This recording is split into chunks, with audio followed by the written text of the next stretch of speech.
বিয়ের ৫ বছর পরেও যখন আমি কোনো সন্তানের মা হতে পারলাম না, তখন আমার শ্বশুর শাশুড়ি আমার সাথে কথা বলা পুরোপুরি বন্ধ করে দিল। এক বাসায় থাকলেও তারা আমার সাথে কখনো কথা বলতো না, তবে আমাকে উদ্দেশ্য করে নানান ধরনের আক্রমণাত্মক কথা বলতো, যেগুলো আমার ভেতরটাকে রীতিমতো ক্ষতবিক্ষত করত। আমার মনে হতো আমার হৃদয়টাকে কেউ ছুরি দিয়ে ছিদ্র করছে। সেটা আমি বুঝতে পারছি, কিন্তু কিছু করতে পারছি না। আমার শাশুড়ি প্রায়ই পাড়ার মানুষকে শুনিয়ে শুনিয়ে আমাকে উদ্দেশ্য করে বলতো, এমন মেয়ে ঘরে বউ করে এনেছি যে সারা জীবনই পস্তাতে হবে। না আছে রূপ, না আছে গুণ। বিয়ের এত বছর হয়ে গেল, অথচ এখনও একটা নাতি নাতনির মুখ দেখাতে পারলাম না। ওদের কপাল, নিজের ছেলেটা পছন্দে বিয়ে না করে যদি আমাদের পছন্দে বিয়ে করত, তাহলে আজ এই দিনটা দেখতে হতো না। আমি পাশের ঘর থেকে কথাগুলো শুনে শুধু নীরবে চোখের জল ফেলতাম, কিন্তু কাউকে কিছু বলতে পারতাম না। আমার খুব ইচ্ছে হতো আমার ভেতরের কথাগুলো কোনো একজনকে বলি, নিজের ভেতরটা হালকা করি, কিন্তু আমি বলার মতো কোনো মানুষকে খুঁজে পেতাম না। আমার স্বামী অনির্বাণ যখন রাতে অফিস থেকে ফিরত, তখন তাকে জড়িয়ে ধরে খুব কাঁদতে ইচ্ছে করত। তার বাবা মায়ের কথাগুলো তার কাছে বলতে ইচ্ছে করত, কিন্তু কেন জানি সাহস হতো না। হয়তো অনির্বাণ আমাকেই দোষ দেবে, কারণ নিজের বাবা মায়ের বদনাম কোনো ছেলেই শুনতে চায় না। সেটা সত্যি, অনির্বাণও হয়তো চায় না। আমার শ্বশুর শাশুড়ি আমার সাথে যেমনই করুক না কেন, আমার স্বামী আমাকে অনেক ভালোবাসে। এটাই হয়তো আমার জন্য অনেক কিছু, কারণ পৃথিবীতে একজন স্ত্রীর জন্য তার স্বামীর ওপরে আর কেউ নেই। একজন স্ত্রী সবার ভালোবাসা ছাড়া বাঁচতে পারবে, ভালো থাকতে পারবে, কিন্তু স্বামীর ভালোবাসা ছাড়া কোনো স্ত্রী ভালো থাকতে পারবে না। স্ত্রীর কাছে স্বামীর ভালোবাসাই পৃথিবীর শ্রেষ্ঠ ভালোবাসা। আমার কাছে আমার স্বামীই সব। সে যতদিন আমাকে ভালোবাসবে, ততদিন আমি পৃথিবীর সব মানুষের ঘৃণা উপেক্ষা করে বেঁচে থাকব। আমার স্বামীর ভালোবাসার আছে পৃথিবীর অন্য সব ঘৃণা তুচ্ছ। হঠাৎ করে অনির্বাণ একদিন আমার হাত ধরে বলল, তানিয়া, আমি যদি তোমার কাছে কিছু চাই তুমি দেবে না? আমি জানি তুমি আমাকে না করতে পারবে না। অনেক দিন তো হলো আমাদের বিয়ে হয়েছে, কিন্তু একটা সন্তান তুমি আমাকে দিতে পারোনি। বাবা মায়ের কথা না শুনে তোমাকে ভালোবেসে বিয়ে করেছিলাম। আমার বাবা মায়ের এই বিয়েতে কখনোই খুশি ছিলেন না। তারা শুধু আমার মুখের দিকে তাকিয়ে বিয়েটা মেনে নিয়েছিল। আমিও ভেবেছিলাম বিয়ের পর একটা ফুটফুটে নাতির মুখ দেখাতে পারলে তারা সব কিছু ভুলে যাবে, কিন্তু তুমি সেটা দিতেও ব্যর্থ হয়েছ। 5 বছরেও যেহেতু তুমি এটা পারোনি, ভবিষ্যতেও পারবে না।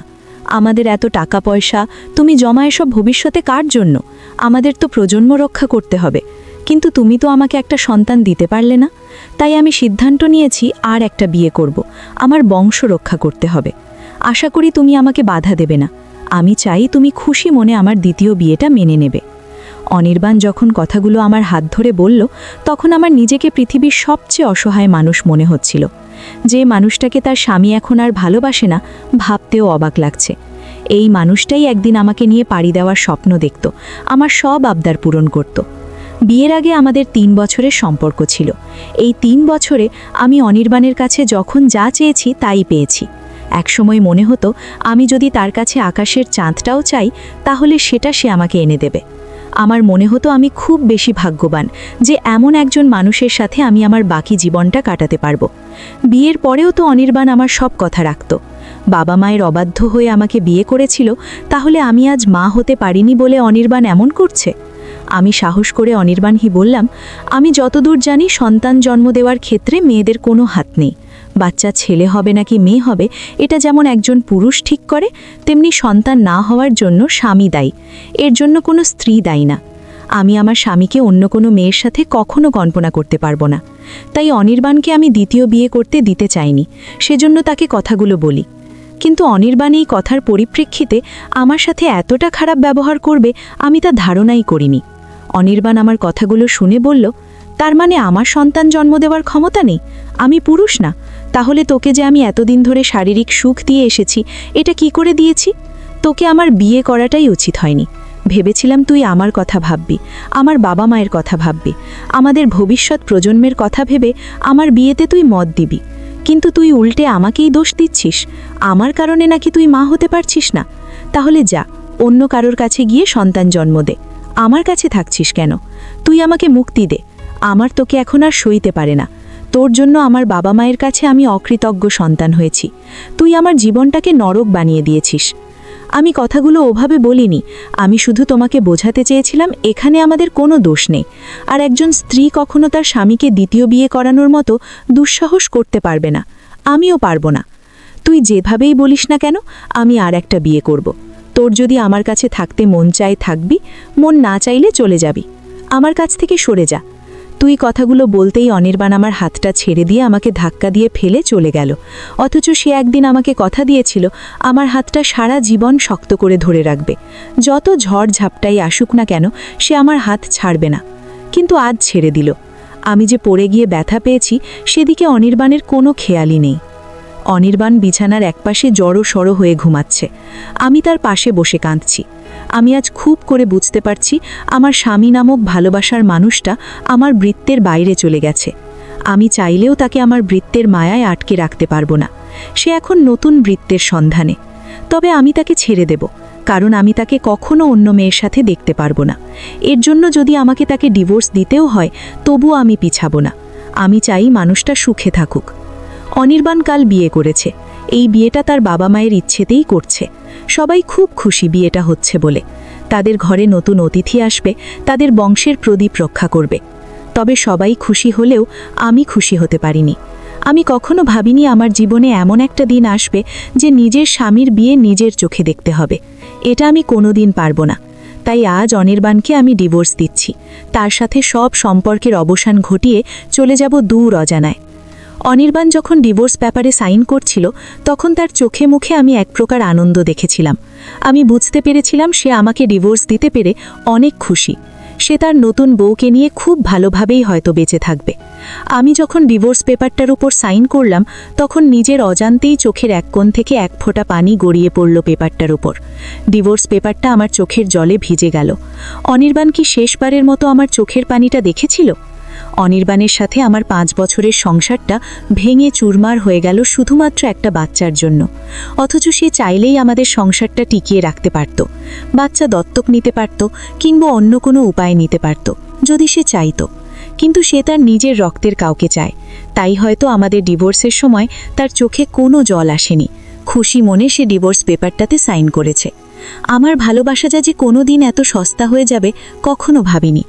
আমি যে কোনো এক সময় দামি ভালোবাসাটাই আজ আমার কাছে খুব সস্তা মনে হচ্ছে। বাবা মাকে যখন বলেছিলাম আমি একটা ছেলেকে পছন্দ করি, তার সাথেই আমি আমার সংসার জীবন শুরু করতে চাই, তখন বাবা মা আমাকে জোর করেনি। শুধুমাত্র বলেছিল, আর যাই করিস না কেন নিজের জীবনের সবচেয়ে বড় সিদ্ধান্তটা একটু ভেবে চিনতে নিবি, হুট করে কোনো সিদ্ধান্ত নেবি না। মনে রাখবি, যেসব ছেলেরা বিয়ের আগে খুব ভালোবাসা দেখায়, প্রেম দেখায়, সেসব ছেলেরা বিয়ের পরে ততটা প্রেম দেখাবে না। ভালো প্রেমিক হওয়া যতটা সহজ, একজন ভালো স্বামী হওয়া ঠিক ততটাই কঠিন। আজকাল ভালো প্রেমিকের অভাব নেই। রাস্তার মোড়ে, দোকানপাটে, যেখানে সেখানে খুঁজলে সস্তা মানের ভালো প্রেমিক পাওয়া যাবে। কিন্তু যেসব সস্তা প্রেমিকেরা ভালো স্বামী হতে পারে না। আমি সেদিন বাবার কথাগুলো গুরুত্ব দিইনি, কিন্তু আজ ঠিকই বুঝতে পারছি ভালো স্বামী সব মেয়ের কপালে জোটে না। যদি বাবা মায়ের মতে বিয়ে করার পরেও স্বামীর সংসারে কোনো মেয়ে সুখী না হতে পারে, তাহলে সে বড় মুখ করেই বাবার বাড়িতে থাকতে পারবে। কিন্তু যে মেয়ে নিজের ইচ্ছায় নিজের প্রেমিককে বিয়ে করে সুখী হতে পারে না, সংসার টিকিয়ে রাখতে পারেনি, সেই মেয়ে কিভাবে তার বাবা মায়ের কাছে বড় মুখ করে দাঁড়াবে? কিন্তু আমার এছাড়া কোনো উপায় নেই, আমার যাওয়ার কোনো জায়গা নেই। আমি জানি আমার পৃথিবীতে আর কোথাও থাকার জায়গা না হলেও একটা জায়গা ঠিকই হবে, সেটা হচ্ছে আমার নিজের বাবার বাড়ি। প্রতিটি বাবা মাকেই তাদের মেয়ের বিয়ের পরেও মেয়ের চোখে জল মুছে দেওয়ার জন্য সব সময় প্রস্তুত থাকতে হয়। কারণ বিয়ের পরে বিচ্ছেদ হয়ে বাপের বাড়ি ফিরে আসতে হতেই পারে। হয়তো এই ভেবে বাবা মা তাদের মেয়ের চোখের জল মুছে দেওয়ার জন্য সব সময় প্রস্তুত থাকে। আমি যখন সুটকেস হাতে দরজার সামনে দাঁড়িয়ে কলিং বেল চাপলাম, তখন আমার মা দরজা খুলে আমাকে প্রথম যে কথাটা জিজ্ঞেস করলো সেটা হলো, তুই একা কেন, তোর হাজব্যান্ড কোথায়? আমি তখন কিছু বলতে পারলাম না, শুধু বললাম, মা, অনির্বাণ আবার বিয়ে করেছে, আমাকে ছেড়ে অন্য কাউকে দিয়ে করেছে বলে আমি মাকে জড়িয়ে ধরে কেঁদে দিলাম। বাসায় আসার কয়েকদিন হতে না হতেই বাবা আমার বিয়ের জন্য উঠে পড়ে লাগলেন। বুঝতে পারলাম আমাকে কেউ এভাবে দেখতে চায় না। আমার ভাইরাও চায় আমি বিয়ে করে সুখে শান্তিতে বেঁচে থাকি। তাই যেদিন বাবা আমাকে বলল, আমি তোকে আবার বিয়ে দেব, তোর জীবনের এখনও কিছুই শেষ হয়নি, যত টাকাই লাগুক আমি তোকে বিয়ে দেব, আমি সেদিন নীরবে দাঁড়িয়ে বাবার কথাটা শুনেছিলাম। হ্যাঁ না কিছুই বলিনি। তার প্রায় 1 মাস পর হঠাৎ করেই বাবা আমাকে বিয়ে দিয়ে দিলেন। আমিও জোর করলাম না। 5 বছরের একটা ডিভোর্সি মেয়ের পছন্দ অপছন্দ থাকাটা মানায় না, তাই আমিও কিছু বলিনি বাবাকে আমার পছন্দ নিয়ে। যে ছেলেটার সাথে আমার বিয়ে হয়েছে সেই ছেলেটা আমার থেকে 1 বছরেরই ছোট হবে। আমি কখনোই ভাবিনি এমন একজন মানুষকে আমি বিয়ে করব। অশিক্ষিত, খ্যাত, গায়ক একটা ছেলে বলাই চলে। সারা জীবন স্বপ্ন গুনেছি সুন্দর সুদর্শন পুরুষ নিয়ে, কিন্তু আজ এমন একজন মানুষের সাথে আমার বিয়ে হলো যাকে আমি কখনোই মন থেকে মেনে নিতে পারিনি। শুধুমাত্র বাবার মুখের দিকে তাকিয়ে রাজি হয়েছি, কারণ আমি 5 বছর মানুষের সাথে একটা সংসার করেছি। বাবা অনেক খুঁজে এই ছেলেটাকে আমার জন্য ঠিক করেছে। বাবার ধারণা এই ছেলেটার কাছেই আমি সুখী হব।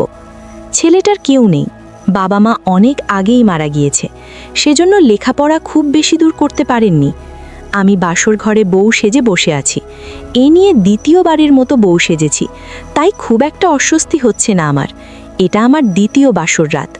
প্রথমবার যেমন খুব উত্তেজিত ছিলাম রাতটা নিয়ে, এবার ততটা উত্তেজিত নই, কারণ যার সাথে আমার বিয়ে হয়েছে তাকে আমার পছন্দ না। তার সাথে একসাথে এক বিছানায় ঘুমাতে হবে, এটা মনে হলেই গা গুলিয়ে যায়। প্রতি রাতে ওই মানুষটার গায়ের ঘামের গন্ধে ঘুমাতে হবে আমাকে, এটা ভাবতেই কেমন জানি লাগছে। তবে কিছু নেই, আমার বিলাসিতার জীবনে তো ছিলাম, কিন্তু সেখানেও তো সবশেষে সুখ পাইনি। তাই বাবা এবার আর টাকা পয়সাওয়ালা কারোর কাছে বিয়ে দেননি, বিয়ে দিয়েছেন গরিব একজন যুবকের কাছে, যে সভ্য সমাজের মানুষদের থেকে অনেক আলাদা। ওই তো ছেলেটা দরজা লাগিয়ে আমার দিকেই এগিয়ে আসছে। আমাকে হয়তো আমার অনুমতি ছাড়াই স্পর্শ করবে, কারণ এইসব মানুষেরা শুধু শারীরিক সম্পর্কটাকেই বড় করে দেখে। এটাই শিক্ষিত আর অশিক্ষিত মানুষের মাঝে পার্থক্য। আমি জানি না আজ রাতে আমার জন্য কি অপেক্ষা করছে। হয়তো নিজের অনিচ্ছা সত্ত্বেও আমাকে শারীরিক সম্পর্ক করতে হবে। আমি হয়তো কয়েকটা দিন সুযোগ পাব না নিজেকে মানিয়ে নেওয়ার। ছেলেটা বলল, আপনি হয়তো আমাকে দেখে ভয় পাচ্ছেন, তবে ভয় পাওয়ার কিছু নেই। আমাকে নিয়ে যেমনটা ভাবছেন আমি কিন্তু তেমনটা না। হয়তো আপনার মতো বেশি পড়ালেখা করতে পারিনি আমি, তবে যতটুকু পেরেছি করেছি। আপনার বাবাকে আমি খুব সম্মান করি, উনি আপনার কথা আমাকে বলল, তবে কেন জানি তখন আমি না করতে পারিনি। আমি জানি আপনাকে আমার ভালো লাগেনি, তবে আমারও কিছু করার ছিল না। আমি যদি না করতাম তাহলে আপনার বাবা অনেক কষ্ট পেতেন। আমি তাকে কষ্ট দিতে চাইনি। উনি আমার জন্য অনেক করেছেন। বাবা মা মারা যাওয়ার পর যখন খাবার অভাবে মরতে বসেছিলাম, তখন আপনার বাবাই আমাকে কাজ দিয়েছিলেন। তারপর আর বেঁচে থাকার জন্য আমাকে চিন্তা করতে হয়নি, তাই আমি তার অনুরোধটা ফেলতে পারিনি। আমাকে ক্ষমা করবেন, আপনার জীবনটা হয়তো নষ্ট করে দিয়েছি। তবে আপনি এখানে যেভাবে ইচ্ছে সেভাবেই থাকবেন, আপনাকে কেউ কিছু বলবে না। আমিও আপনার উপর কখনো আমার অধিকার খাটাতে আসব না। আপনি উপরে ঘুমান, আমি নিচে ঘুমাচ্ছি। কথাগুলো বলেই ছেলেটা নিচে বিছানা পেতে শুয়ে পড়ল। আমি মানুষটাকে খারাপ ভেবেছিলাম, অথচ মানুষটা মোটেও খারাপ না। সেটা তার কথাবার্তা শুনেই বোঝা যায়। সে ততটা শিক্ষিত না হলেও, স্মার্ট না হলেও, তার এমন ব্যবহারটা আমাকে মুগ্ধ করেছে। তার মধ্যে একটা ভালো মানুষ বাস করে, যে মানুষটা পৃথিবীর সবাইকে মুগ্ধ করার ক্ষমতা রাখে। মনে হলো পৃথিবীর সবচেয়ে নিরীহ মানুষটা আমার সামনে দাঁড়িয়ে কথা বলল, যার কথায় কোনো রাগ নেই, কোনো অভিমান নেই, আছে শুধু মুগ্ধতা। প্রথম এই মানুষটার গায়ের ঘামের গন্ধ আমার কাছে অসহ্য লাগতো, কিন্তু আস্তে আস্তে আমি বুঝতে পারলাম এই লোকটার ঘামের গন্ধেই আমার ভবিষ্যৎ সুখ নিহিত।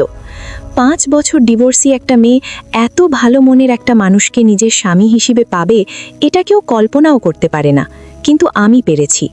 আমি তার সাথে খুব তাড়াতাড়ি নিজেকে মানিয়ে নিলাম, অথচ আমি ভেবেছিলাম কোনো দিন এই মানুষটার সাথে আমি নিজেকে মানিয়ে নিতে পারবো না, কিন্তু আমি নিয়েছি।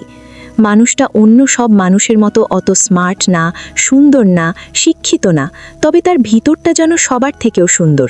আর একজন মানুষের বাহিরের সৌন্দর্য কিছুই না। জীবনে সুখী হওয়ার জন্য ভিতরে সৌন্দর্য থাকা দরকার। বাহিরের সৌন্দর্য দিয়ে কখনো পরিপূর্ণ সুখী হওয়া যায় না। আর এই মানুষটার ভিতরটা বিশুদ্ধ, তাই আমি এই মানুষটাকে উপেক্ষা করতে পারি না। আমার থেকে 1 বছরের ছোট এই ছেলেটাকে খুব ভালোবাসতে ইচ্ছে করে আমার, কিন্তু পারি না। ওই যে বাসর রাতে আমি তার সাথে খুব খারাপ ব্যবহার করেছি, তার সাথে একটা কথাও বলিনি আমি, অথচ সেই হয়তো সেই রাতটাতে আমার থেকে ভালো লাগার কিছু কথা শুনতে চেয়েছিল, কিন্তু আমি বলিনি। সেই লজ্জায় আমি তাকে নিজের ভিতরের অনুভূতির কথা বলতে পারি না। সেও কখনো জানার চেষ্টা করে না এই কয়েকটা দিনের ব্যবধানে আমি তার প্রতি কতটা মুগ্ধ হয়েছি। ছেলেটার নাম হাসান, দেখতে শ্যামবর্ণের একজন শীর্ণকায় যুবক। আমি তার কোনো স্পর্শ পাইনি, সে কখনো আমার হাতটা পর্যন্ত ধরেনি। তবুও কেন জানি মনে হয় এই মানুষটা আমার ভিতরে বাস করে। আমার সব কিছুতে সে তার নিজের অধিকার প্রতিষ্ঠা করে নিয়েছে। আমি চাইলেও তাকে নিজের কাছ থেকে সরাতে পারি না। হাসান বলল, আপনি তো অনেক দূর পর্যন্ত লেখাপড়া করেছেন। আমাদের একটা স্কুল আছে, সেখানে গরিব মানুষের ছেলেমেয়েরা পড়াশোনা করে, তবে তারা আমার মতো শিক্ষিত না। আপনি যদি স্কুলটাতে পড়াতেন তাহলে অনেকগুলো বাচ্চার উপকার হতো। আমি আপনাকে জোর করছি না, বাসায় একা একা সবসময় উদাস মনে বসে থাকেন, যেটা দেখে আমার খুব খারাপ লাগে। যদিও আমার খারাপ লাগাতে আপনার কিচ্ছু যায় আসে না, তবু একটু ভেবে দেখবেন, যদি সম্ভব হয় পড়া দেন। হাসান যখন কথাগুলো বলল তখন আমার ভিতরটা মনে হলো কেউ একজন অনবরত ছুরি দিয়ে আঘাত করছে। আমার সইতে পারছিলাম না। সে আমাকে এতটা নিচু মনের মানুষ ভাবে। সে কি জানে না মানুষ বদলায়, তার ব্যবহার বদলায়, সাথে ঘৃণাটাও ভালোবাসায় পরিণত হয়? সে জানবে কি করে? তাকে তো আমি কখনো বলিনি। তার খুব সাধারণ জৌলুসহীন জীবনযাপনটা আমার বড় ভালো লাগে। আমিও তার মতো করে তার সাথে এভাবেই খুব সাধারণভাবে চিরকাল বাঁচতে চাই। আমি যখন তাকে অবাক করে দিয়ে বললাম, আচ্ছা আমি ভেবে দেখব, আগে স্কুলের পরিবেশটা দেখব, তারপর ভালো লাগলে পড়াবো।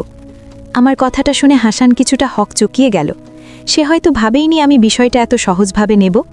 তাই সে যখন খুশি মনে বলল, আপনি কবে যেতে পারবেন বলেন, আমি আপনাকে সেদিনই নিয়ে যেতে পারবো, সাথে আমাদের গ্রামটাও ঘুরিয়ে দেখাবো। ছেলেটাকে আজ প্রথম আমি দেখলাম ও ওরকম বাসি হাসি, না শব্দ করে হাসে তেমনও হাসি না, খুব শান্তশিষ্ট ভদ্র হাসি। একটা ছেলের হাসিতেও মুগ্ধ হতে পারে কোনো মেয়ে, সেটা আমার জানা ছিল না, কিন্তু সত্যিই হাসানের হাসিটা আমাকে মুগ্ধ করেছে। ছেলেরা নাকি খুব সুন্দর করে কাঁদতে পারে, যেটা মেয়েরা পারে না, কিন্তু আমি তো এই ছেলেটাকে কাঁদতে দিতে চাই না। সে হাসবে, সব সময় হাসবে, যতদিন বাঁচবে ততদিন হাসবে। সে কখনো কাঁদতে পারবে না, আমি তাকে কাঁদতে দেব না। আজ প্রথম আমি তার সাথে বাইরে বের হয়েছি, তার সাথে মানে হাসানের সাথে। দুজন মানুষ পাশাপাশি বসলেও কেউ কারো সংস্পর্শে নেই। সে আমার থেকে যতটা সম্ভব দূরে সরে বসেছে। মনে হচ্ছে আমার সাথে একটু ছোঁয়া লাগলে তাকে আমজনতার জঙ্গলে বনবাসে দেওয়া হবে। নিজের বিয়ে করা বউয়ের সাথে এক রিকশায় যাচ্ছে, অথচ ভিতর মতো মাঝখানে খালের সমান দূরত্ব বজায় রেখেছে। আমার খুব বিরক্ত লাগছে। কি এমন হয়? সাহস করে আমার হাতটা একটু হাতের ওপর রাখলে খুব খারাপ হয়? ভালো মানুষরা হয় ভীতু টাইপেরই হয়, হাসানও তেমন হয়েছে। আমি সাহস করে যখন তার হাতে হাত রাখব, ঠিক তখনই সে তার হাতটা সরিয়ে নিল। অথচ সে দেখেনি আমি তার হাতে হাত রাখার জন্য সকল লজ্জা অপমান সংকোচ পিছনে ফেলে বাড়িয়ে দিয়েছিলাম নিজের অপবিত্র হাতটা তার বিশুদ্ধ হাতের ছোঁয়া পাওয়ার জন্য। কিন্তু আমি ব্যর্থ হয়েছি। এটাকেই বোধহয় ভাগ্য বলে। কথায় আছে না, জর্দা বিচায় সাগর শুকাইয়া যায়? আমার ক্ষেত্রেও তেমনই হলো। আমি আরও একবার তাকে দেখে বিস্মিত হলাম। রিকশাওয়ালা ছেলেটা বয়সে বড়জোর 18 বছর হবে। এত ছোট একজন মানুষকেও সে আপনি করে, অন্য সব মানুষের মতো সম্মান দিয়ে কথা বলছে। অথচ এই মানুষটাকে আমি অশিক্ষিত ভেবেছিলাম। অনির্বাণের সাথেও তো অনেক সময় অনেক জায়গায় রিকশা করে গিয়েছি, আমি কিন্তু অনির্বাণকে তো কখনো কোনো রিকশাওয়ালাকে এতটা সম্মান দিয়ে কথা বলতে দেখিনি। সে বেশিরভাগ ক্ষেত্রেই তুই করে কথা বলতো, বয়সে খুব বড় না হলে তুমি করে বলতো। শিক্ষিত হলেই কারোর কাছ থেকে ভালো ব্যবহার আশা করা যায় না, আবার অনেক অশিক্ষিত মানুষের কাছ থেকেও খুব সুন্দর ব্যবহার পাওয়া যায়। এটা আমি হাসানকে দেখেই বুঝতে পারলাম। তার প্রতি ভালোবাসার সাথে সাথে সম্মানটাও অনেক বেড়ে গেল। আমি ভেবেছিলাম সে আমার যোগ্য না, কিন্তু এখন মনে হচ্ছে আমিই তার যোগ্য না। স্কুলটাতে যতটা নোংরা ভেবেছিলাম ততটা নোংরা না, পরিবেশটা ভালো না হলেও একেবারে খারাপ না। যখন জানতে পারলাম স্কুলটাতে হাসানের অনেক অবদান আছে, তখন কেন জানি আরও একবার তার প্রতি আমি মুগ্ধ হলাম। একটা মানুষের মাঝে কি এমন থাকে যে তার প্রতি বারবার এত মুগ্ধ হওয়া যায়? আমার জানা নেই, তবে আমি নিশ্চিত আমি যতবার শ্যামবর্ণের ছোটোখাটো এই ছেলেটার প্রতি মুগ্ধ হয়েছি, পৃথিবীর আর কেউ কারোর প্রতি এতবার কখনো মুগ্ধ হয়নি, ভবিষ্যতেও হবে না। এই গ্রামে বাচ্চাদের পড়ার জন্য কোনো স্কুল ছিল না। প্রায় 3 কিলোমিটার পথ পায়ে হেঁটে স্কুল যেতে হতো। কেউ যখন স্কুলের জন্য জমি দিচ্ছিল না তখন হাসান জমি দিয়েছে, অথচ তার জমি জমা বলতে বাড়ির জায়গাটুকু আর স্কুলের জায়গাটুকুই ছিল। একটা মানুষের মন কত বড় হলে এমন একটা কাজ করে আমার জানা নেই, তবে আজ আমার বোঝার বাকি নেই বাবা আমাকে ঠিক মানুষের কাছেই বিয়ে দিয়েছেন। যে মানুষটার মন এত বড়, তার ভালোবাসার সীমানাটা কত বড় হবে এটা ভাবতেই এক অজানা ভালো লাগা বয়ে যায়। ওই তো হাসান বসে বসে কি যেন করছে, সেও কি আমার মতো ভাবে নাকি ভাবে না, খুব জানতে ইচ্ছে করে আমার। আমি আজ সব ভয়কে জয় করে তাকে বলবো আমার তাকে ভালো লাগে, আমি তাকে খুব করে কাছে পেতে চাই। এই শোনো ছোট ছেলে, তুমি এমন কেন আমাকে বোঝো না? কেন এত ভীতু হলে? চলো আজ থেকে তুমি সারাদিন যেখানেই থাকো না কেন, সন্ধ্যা হলে আমার কাছে ফিরে আসবে। আমি দিনের আলোতে তোমাকে ভালোবাসতে আসতে পারবো না, আমি লজ্জায় মরে যাব। অন্ধকার রাতে যখন পৃথিবীর সব মানুষ ঘুমিয়ে যাবে, কারোর কোনো শব্দ থাকবে না, একটা কাক পাখিও জেগে থাকবে না, তখন আমি তোমাকে জড়িয়ে ধরে ঘুমাবো। তুমি কিন্তু না করবে না? আমি তোমাকে শুধু জড়িয়ে ধরে ঘুমাবই না, পুরুষদের যত রকম চাহিদা থাকে আমি তোমার সেই সব চাহিদা পূরণ করব। তোমাকে আমার হৃদয়ের সবটুকু ভালোবাসা দিয়ে দেব, বিনিময়ে তোমার ভিতরের বিশুদ্ধ ভালোবাসা আমার চাই। তুমি আমাকে দেবে না বলো? আমি আমার মনের কথাগুলো নিজের মনের মধ্যেই গোপন রাখি, কেন জানি মুখ ফুটে হাসানকে বলতে পারি না। আমার খুব রাগ হয় তার উপর। সে কি আমার ভিতরটা উপলব্ধি করতে পারবে না? কখনো বুঝতে পারবে না তাকে একজন মানুষ খুব করে ভালোবাসতে চায়? সে কেন বারবার তার প্রতি আমাকে এত মুগ্ধ করছে? আমি তো আর তার প্রতি এত মুগ্ধ হতে চাই না, আমি শুধু এখন আমার প্রতি তাকে মুগ্ধ করতে চাই। কিন্তু কি এমন আছে আমার যা দেখে কোনো মানুষ মুগ্ধ হবে, হাসান মুগ্ধ হবে?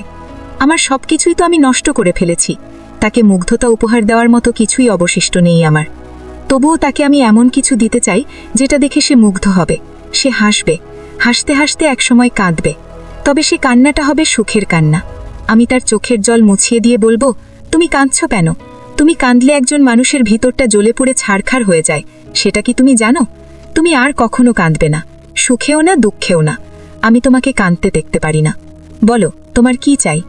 আমার কাছে সব সুখের কারণ হব, সব ভালো লাগার কারণ হব, আমি কখনো তোমার কষ্টের কারণ হব না।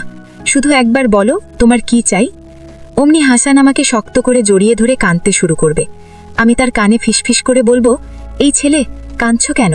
একটুও কাঁদবে না, কাঁদলে তোমাকে খুব খুব জঘন্য দেখায়। এই ফাঁকে আমি তার কানের একপাশে নিজের নরম ঠোঁটে স্পর্শ দেব।